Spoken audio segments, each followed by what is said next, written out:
সরিষার তেল কি খাওয়া যাবে? না, খাওয়া যাবে না। কি খাবেন, সয়াবিন? না না, যাবে না। পান খাওয়া যাবে, পান খাওয়া যাবে, জর্দা খাওয়া যাবে, কিন্তু সরিষা খাওয়া যাবে না। সরিষার তেল খাওয়া কি সমস্যা আছে? আছে তো।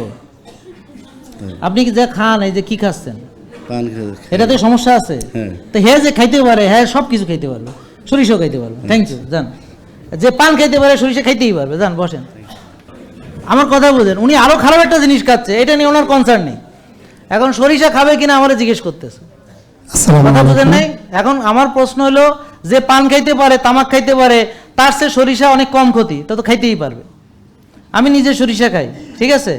এখন কোন সরিষা খাইতে হবে? যেটা ঘানিতে ভাঙানো, ওই যে আমাদের যে সরিষাটা আছে এটা ঘানিতে ভাঙানো এবং কাঠের ঘানিতে ভাঙানো। হিটের কিভাবে খাবো? অল্প পরিমাণে খাবে, বেশি তো কোনো জিনিস খাওয়া যাবে না। এখন উত্তর হলো যে সয়াবিনের সেটা উত্তম কিনা, 100 ভাগ উত্তম।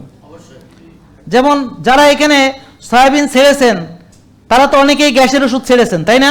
কে কে একটু হাত তোলেন দি। তাই যে আমরা অলরেডি সয়াবিনও ছেড়েছি, গ্যাসের ওষুধও ছেড়েছি। তাহলে এখন যারা সয়াবিন খাবেন, তারা যে সয়াবিন খাইতে পারে, তার জন্য সরিষা তো ওই যে আগারতলা আর চৌকির তলার মতো। হ্যাঁ, যে সয়াবিন খায়, যে তামাক খায়, তার জন্য সরিষা তো জান্নাতি খাবার। কথা বুঝেন নাই? হ্যাঁ, তো সে আরো নষ্টটা করে, এটার প্রতি তার কোনো বিবেক বোধ কাজ করে না। সে সরিষা খাওয়া যাবে কিনা সেটা জিজ্ঞেস করলে, তা তো হচ্ছে না, জিনিসটা হচ্ছে না। আগে আপনি তামাক ছাড়েন, তারপর সয়াবিন ছাড়েন, তারপর সরিষা খান, কম খান, এরপর আরো ভালো তেল আছে, অলিভ অয়েল আছে, নারকেলের তেল আছে, কোনো তেলে বেশি খাওয়া যাবে না। জেকে লাইফস্টাইল, ওষুধ মুক্ত সুস্থ জীবন।